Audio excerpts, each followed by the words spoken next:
너희는 아침에 너희의 지파대로 가까이 나오라. 여호와께 뽑히는 그 지파는 그 족속대로 가까이 나올 것이요 여호와께 뽑히는 족속은 그 가족대로 가까이 나올 것이요 여호와께 뽑히는 그 가족은 그 남자들이 가까이 나올 것이며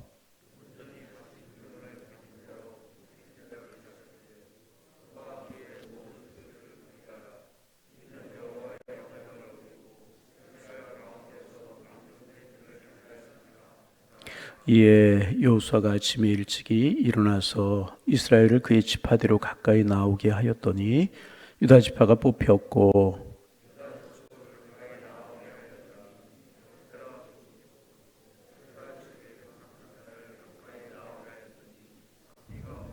삽디의 가족 각 남자를 가까이 나오게 하였더니 유다 지파 세라의 증손이요 삽디의 손자의 갈미 아들인 아간이 뽑혔더라.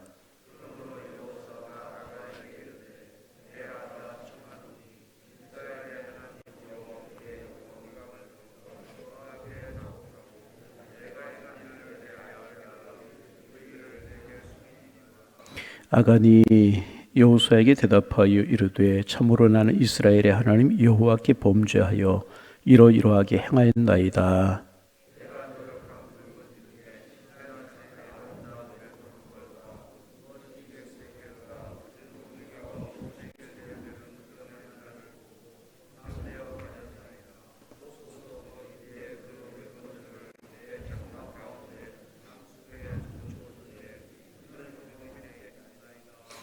이에 여호수아가 사자들을 보내매 그의 장막에 달려가 본즉 물건이 그의 장막 안에 감추어져 있는데 은은 그 밑에 있는지라.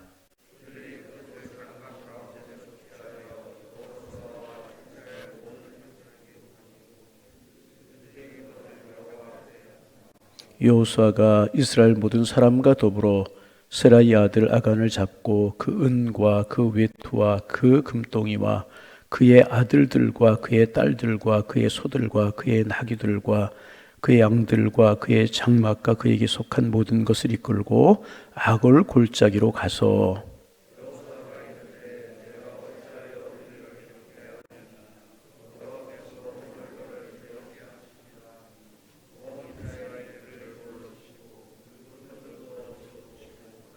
함께 보십니다. 그 위에 돌무더기를 크게 쌓았더니 오늘까지 있더라.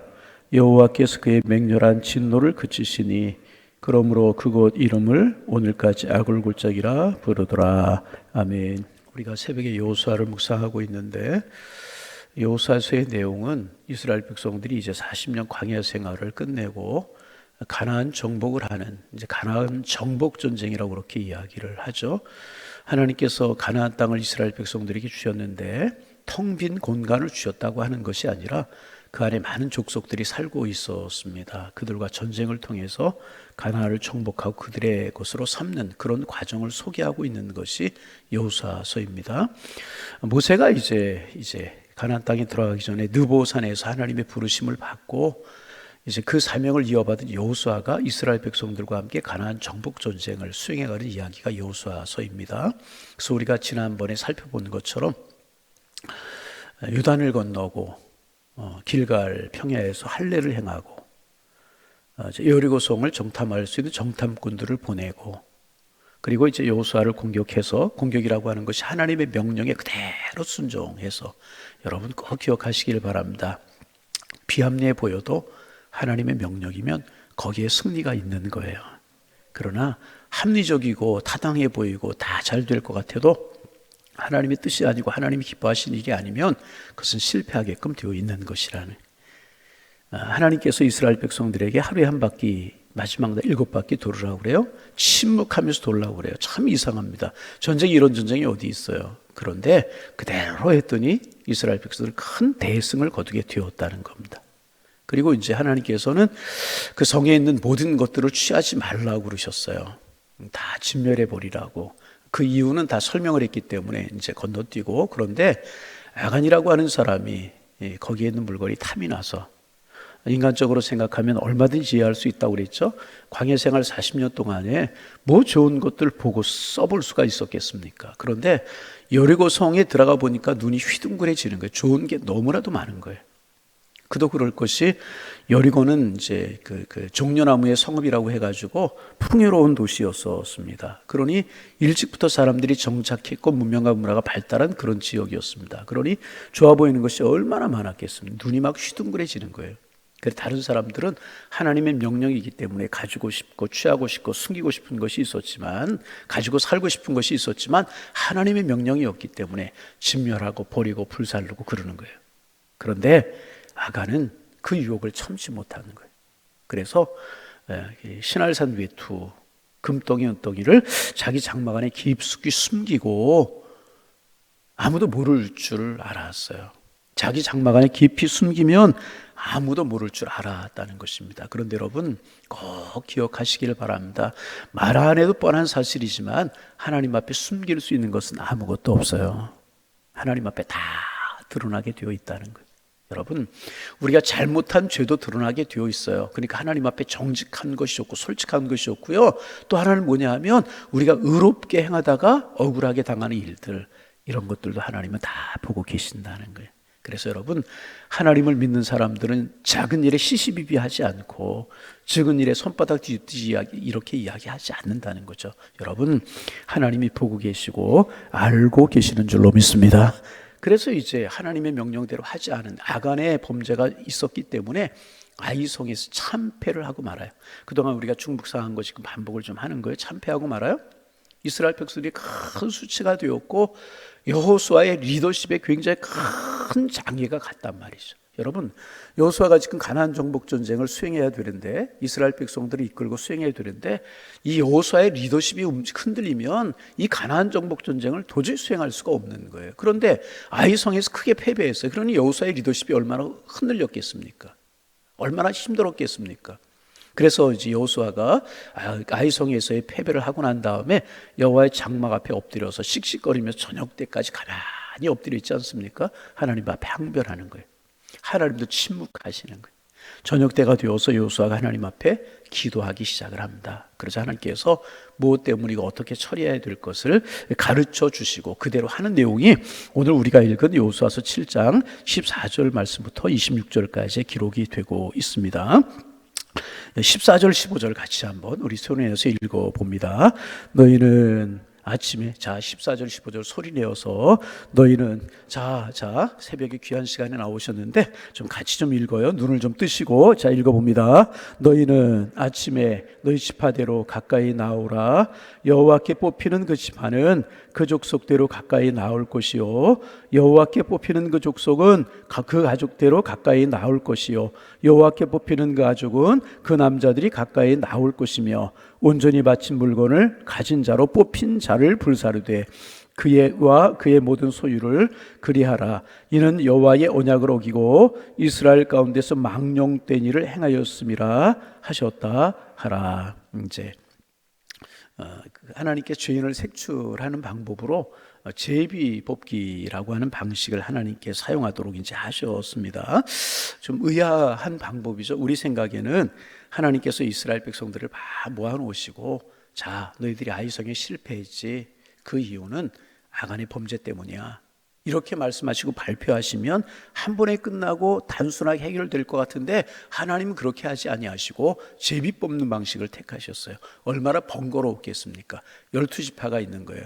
그 지파에서 한 사람씩 대표가 나와서 제비를 뽑는 거예요. 그 지파 안에 족속들이 있을 것 아니겠습니까? 족속 중에 한 사람에서 제비를 뽑는 거예요. 그리고 그 족속 중에 가족의 대표가 되는 사람이 나와서 뽑는 이런 과정을 통해서 이제 죄인을 색출하도록 그렇게 하셨습니다. 왜 이렇게 하셨을까? 여기에 보면 14절에 보면 가까이 나온다라고 하는 말, 족속 중에 한 사람이 가까이 나왔고 또 가족 중에 한 사람이 가까이 나 제비를 뽑는 거예요. 가까이 나왔다라고 하는 말은 뭐냐 하면 성소에 가까이 나왔다. 우리가 아는 것처럼 성소는 하나님의 임재의 상징이었잖아요. 그러니까 뽑히면 뽑힐수록 하나님 앞에 가까이 나오는 것을 이야기하는 것입니다. 그러면 왜 하나님이 한 번에 발표하시면 속 시원하고 쉽게 문제가 끝날 텐데 제비 뽑는 방법, 번거스러운 방법 이렇게 하셨는가? 그런 생각을 우리 좀 할 수 있지 않습니까?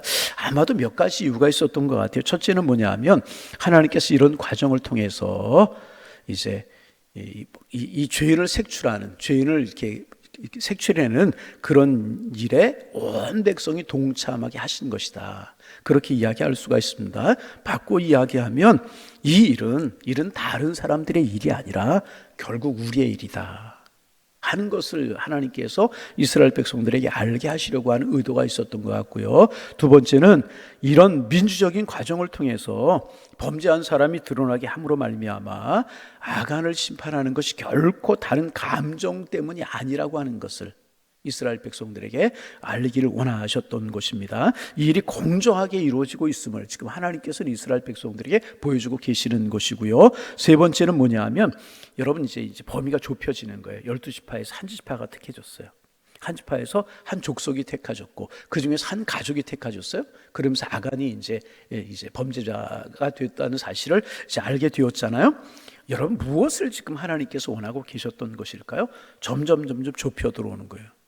그러면서 하나님께서는요 마음의 압박을 느껴서 회개할 수 있는 기회를 주시려고 했던 것이 아닌가. 점점 좁혀져 오잖아요. 그래서 만약에 아간이 자기 순서가 오기 전에 미리 그런 과정을 통해서 중간에 여호수아를 찾아가서 내가 잘못했습니다. 내가 신할산 외투와 금덩이 은덩이를 숨겼습니다. 이렇게 했더라고 하면 용서의 가능성이 있지 않았을까. 하나님께서 이 회개할 수 있는 기회를 주신 것이 아닌가, 그런 생각을 이제 하게 되는 것입니다. 그러나 아간은요 참 어리석었어요. 어떻게 어리석었는가? 끝까지 하나님을 속일 수 있을 줄로 생각했다는 거예요. 참 어리석었죠. 여러분 하나님을 속일 수 있습니까? 없잖아요. 결국 자신의 이름이 호명되기까지 끝까지 회개하지 않았습니다. 그래서 아간이 죄인으로 뽑혀왔습니다. 그러자 여호수아가 아간을 직접 신문합니다. 자, 19절 말씀 읽어봅니다. 19절 읽습니다. 그러므로 여호수아가 아간에게 이르되 내 아들아 청하노니 이스라엘 하나님 여호와께 영광을 돌려 그 앞에 자복하고 내가 행한 일을 내게 알게 하라. 그 일을 내게 숨기지 말라 하니 여호수아가 이제 신문하게 되는 것입니다. 그러자 아간이 여호수아 앞에 자신의 모든 죄를 다 고백하고 인정을 하게 됩니다. 말씀드린 것처럼 그가 이제 훔친 것이 신할산 외투, 무스탕 코트입니다. 우리로 말하면. 그리고 이제 백세겔 덩어리와 은덩어리, 금덩어리, 얼마나 좋아 보였겠습니까? 광야에 이런 것이 있었겠습니까? 없었잖아요. 좋아 보여 숨긴 것입니다.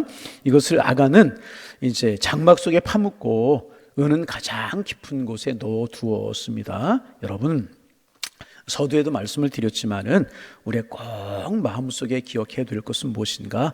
진실은 온 세상에 알려지게 되어 있다는 것입니다. 그러므로 아예 거짓말할 생각하지 말고 정직하게 행하지 못했던 것들 버려야 될 것입니다.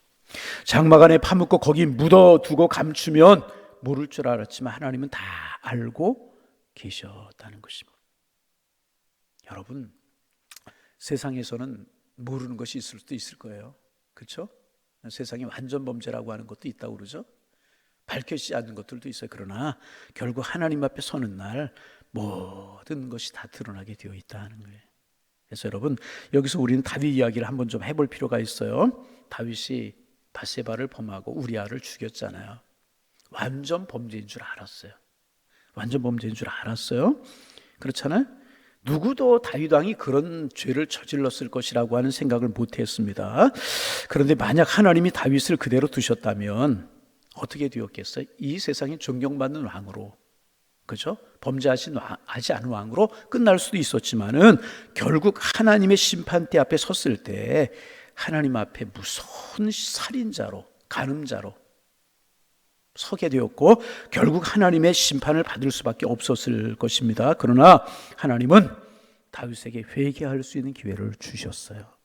그리고 다윗은요, 하나님 앞에 철저하게 눈물로 회개하고 밤잠을 이루지 못하고 기도하고 백연잎이 눈물로 썩을 정도로 하나님 앞에 철저하게 회개했어요.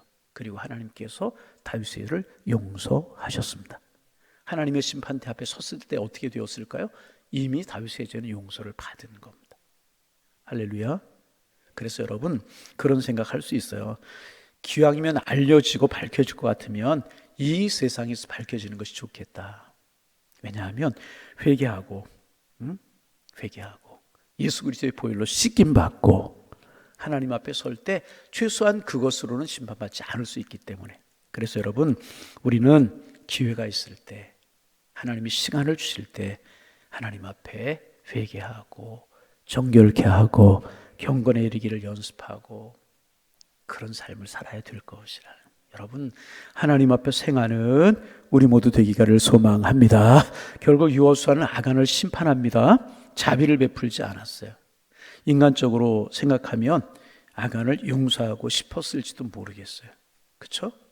여호수아가 그랬을 것이. 그러나 지금 아간의 죄가 하나님의 마음을 너무나 아프게 했고 또 이스라엘 백성들의 깊은 상처를 주었기 때문에 용서할 수가 없었다는 것입니다. 그리고 그냥 두면 우리가 묵상한 것처럼 이게 이스라엘 백성들 안에 이런 똑같은 죄가, 이런 이스라엘 공동체를 허무는 이런 것들이 퍼져나갈 수밖에 없기 때문에, 누룩이 가만두면 퍼져나가는 것처럼 가만둘 수 없었기 때문에 아파도 그의 식구들, 가족들, 그리고 모든 그 가축들까지 아골 골짜기라고 하는 곳에서, 이게 이제 아골 골짜기라고 하는 말이 결국은 아간의 골짜기라고 하는 말입니다.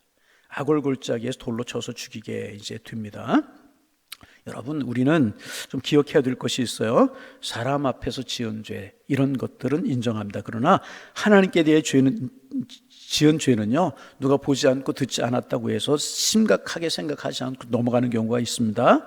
또 하나님께 대하여 죄를 짓는 것은요, 대단한 일이 아니라고 생각할 수가 있습니다. 그러나 이런 죄들이 우리 안에 있는 모든 경건을 빼앗아가고 능력을 빼앗아가고 양심의 능력을 다 마비시켜버리고 마는 겁니다. 그리고 결국 죄의 노예가 되어버리고 마는 것이라는 것입니다. 그래서 하나님은 아간을 심판하게 하신 것이라는, 아골 골짜기, 아간의 골짜기 심판하게 하셨습니다. 그래서 이 아골 골짜기, 아간의 골짜기는요, 소망 없는 장소의 대명사가 되어버리고 말았다는 것입니다. 여러분 하나님이 이스라엘 백성들을 버리시면 바로 그곳이 아골 골짜기가 되는 거예요. 하나님 우리를 버리시면은요, 그곳이 아골 골짜, 저주의 장소가 되어버리고 마는 것이라는 것입니다. 여러분 하나님 앞에서 오늘도 행할 수 있는 우리 모두가 되어지기를 소망합니다. 그래서 아골 골짜기가 아니라 소망의 골짜기를 누리며 살아가는 우리 모두가 되실 수 있기를 주님의 이름으로 축원합니다. 아골 골짜기가 소망의 골짜기가 되어야 돼요. 예수님이 아골 골짜기를 소망의 골짜기로 바꾸셨잖아요. 자, 시간이 없으니까 마지막으로 보면 마지막 하나 더 묵상하면서 말씀을 마칩니다. 마지막 26절 같이 한번 읽어봅니다. 26절 소리내서 읽습니다. 그 위에 돌무더기를 크게 쌓았더니 오늘까지 있었더라. 여호와께서 그의 명렬한 진노를 그치시니 그러므로 그곳 이름을 오늘까지 아골 골짜기라 부르더라 그랬어요. 거기 보면 우리가 좀 주목해야 될 것이 뭐냐 하면, 그래서 이제 아간을 심판했잖아요. 가족들을 죽이고 가축들을 죽이고 그랬잖아요. 심판했잖아요. 그러자 하나님께서 그의 맹렬한 진노를 그치셨다. 하나님이 진노를 그치셨다. 성경은 그렇게 기록하고 있습니다. 맹렬한 분노를 그치셨다, 그런 이야기입니다. 여러분 이스라엘은 느끼지 못했지만은 하나님이 이스라엘에 대하여서 이 아간의 일로 극렬하게 분노하고 맹렬하게 분노하고 계셨다는 것입니다. 그만큼 아간의 죄를 중하게 하나님이 보셨다는 이야기인 것입니다. 그러면 여기서 한 가지 마지막으로 생각할 것, 하나님이 분노하셨다, 맹렬히 분노하셨다고 그랬는데 하나님이 분노하셨다는 것을 어떻게 알 수 있을까 하는 것입니다. 여러분 이스라엘 백성들이 질병을 내리신 거 아니에요. 흔한 말로 벼락을 치신 것 아닙니다. 천둥과 번개를 통해서 이스라엘 백성을 심판하신 거 아니에요. 질병 내리신 것도 아니고 외적이 쳐들어오게 하신 것도 아니고. 여러분 그러면 하나님이 진노하셨다는 사실을 어떻게 알 수 있을까? 하나님이 맹렬하게 진노를 하셨고 그치셨다고 그랬는데 하나님이 진노하셨다는 거 어떻게 알 수 있을까? 오늘 아침에 여러분 이거 좀 우리가 알 필요가 있습니다. 하나님이 진노하시는 것은 성경에 어떻게 나타나냐 하면 재앙을 내리시는 경우도 있어요. 다윗이 인구조사를 했을 때 그것이 하나님의 마음에 합하지 않자 이제 질병 이런 것을 내리시기도 하셨잖아요. 그런데 하나님이 진노하시고 그러셨을 때 하나님이 표현하는 방법 중에 하나가 뭐냐 하면 하나님이 침묵하시는 것입니다. 하나님이 아무런 말씀도 하지 아니하시네. 여러분, 이것이 이스라엘 백성들에게는요 큰 재앙입니다. 이스라엘 백성들이 아이성 사람들에게 이제 지게 내버려 두셨잖아요. 침묵하셨어요. 여러분, 우리가 이것을 이제 대표적으로 알 수 있는 것이 침묵 시대라고 그래가지고 말라기 이후로 구약 성경이 끝이 나고 신약이 시작될 때까지 400년 어간을 암흑 시대라고 이야기하거든요. 그 시기에는 하나님이 선자를 보내시지 않아요. 이 말은 뭐냐면 하나님께서 이스라엘 백성들에게 말씀하지 아니하셨다는 거죠. 하나님과 이스라엘 백성들의 교제가 끊기신 거예요. 그래서 그 역사를, 그 시기를 암흑기라고 이야기하고 신학적으로는 신구약 중간 시대라고 이야기하는데 하나님이 침묵하셨다는 것입니다. 여러분, 우리 기억해야 돼요. 하나님의 소리가 들려오지 않고 하나님의 은혜가 느껴지지 않으면, 하나님의 말씀이 귀에 들리지 않고 하나님의 말씀이 마음에 들리지 않으면 그것이 심판이라는 거예요. 여러분, 하나님의 말씀이 여러분의 귀에 들리기를 원합니다. 어제 오후 예배 시간에도 말씀을 드렸는데 하나님의 말씀은 귀로 듣는 것도 듣는 거지만 눈으로 들어야 되는 거예요. 설교자와 설교자 눈이 마주치고, 아이 컨택이라고 그러죠. 눈과 눈이 마주칠 때 영혼으로 들리게 되는 것이고 마음으로 들리게 되는 것이라. 여러분, 여러분의 마음에 하나님의 음성이 들려지기를 원합니다. 아무 일이 없다고 좋은 것이 아니에요. 하나님의 음성이 들려지지 않으면 그것은 심판이라. 그 하나님이 큰 소리를 치시고 매를 들어야만 하나님이 징계하시고 화내시는 것이 아니라는 것입니다. 아무런 말씀도 하시지 않고 계시면 그것이 진노라는. 여러분, 반복합니다. 여러분에게 하나님의 뜻이 느껴지기를 원합니다. 하나님의 사랑의 손길이 느껴지기를 원합니다. 하나님의 음성이 들려지기를 원합니다. 때로는 하나님의 음성이 아프게 마음속에 들려올 수 있어요. 그때 깨달을 수 있어요. 어떨 때는 사랑의 손길로 다가올 수 있고 자비로운 음성으로 다가올 수 있지만 어떨 때는 아픈 마음으로 다가올 수 있어요. 그때 여러분, 하나님의 말씀이 어떤 식으로도 우리에게 들려오면 축복인 줄로 아시기를 바랍니다. 하나님의 말씀이 안 들리는 것, 고민과 번민 속에 내버려 두는 것, 그것이 하나님의 진노의 표현이라는 것입니다. 그래서 여러분, 말씀이 우리에게 들려지고 하나님의 말씀이 우리에게 주어지는 것, 아직 우리를 사랑하고 계시고 여전히 사랑하고 계시고 우리를 치료하기를 원하시고 우리를 용서하기를 기뻐하신다는 표현이라는 것입니다. 세 번째 반복합니다. 하나님의 말씀이 들려지고 하나님의 음성이 깨달아지고 하나님의 은혜가 여러분들에게 느껴지기를 소망합니다. 자, 우리 아간의 이야기 7장 이제 결론입니다. 우리는 공동체 안은 우리 공동체, 교회 공동체라든지 공동체 안에 있는 독보소지 퍼지지 못하도록 이제 해야 될 것이고, 어떤 숨은 죄가 있을지라도 알려지게 있다는 사실을 기억하고 하나님 앞에 숨은 죄가 없도록 해야 될 것이고, 우리가 나아가 하나님 보시기에 온전하게 떳떳하게 행할 수 있는 그런 믿음의 길을 걸어가서 하나님의 음성이 들려오고, 그래서 이 문제를 해결했을 때 이스라엘 백성 다시 아이성 공격했을 때 승리를 맛보잖아요. 이런 하나님의 은혜가 넘쳐나는 은혜의 삶을 살아가는 하나님의 사람들 되시기를 주님의 이름으로 축원합니다. 하나님, 새날 주셔서 감사합니다. 주님 바라보며 살아가는 축복의 날 되게 하여 주옵소서. 하나님, 이스라엘 백성 안에 숨은 죄가 있었을 때 이스라엘 백성들이 이렇게 어려움을 겪었는데 우리 안에 숨은 죄가 없게 하시고 하나님이 우리를 보고 계신다는 사실을 늘 기억하며 살아가는 저희들 되게 하셔서 하나님의 음성이 들려오고 하나님의 자비가 느껴지고 주와 동행하는 삶을 살아가는 하나님의 사람들 되게 하여 주옵소서. 이 한 주간 복된 한 주간이 되게 하시고 하나님, 성도들의 가정과 생업, 자녀들 평안과 행복과 기쁨으로 인도하시는 축복의 한 주간이 될 수 있도록 주께서 축복하여 주옵소서. 새벽 시간마다 은혜롭고 우리가 기도할 때마다 하늘문이 열리고 하나님이 우리의 기도에 응답하시는 그 은혜를 경험할 수 있는 그런 새벽 시간들이 되게 하시고 우리의 삶이 될 수 있도록 축복하여 주옵소서. 새벽에 나와 기도할 때마다 우리의 기도의 문이 열려 깊이 기도하게 하시고 말씀 속의 기도의 제목을 찾아 기도할 때 하나님과 영적인 깊은 교제가 있는 시간들이 되게 하여 주옵소서. 예수님의 이름으로 기도하옵나이다. 아멘.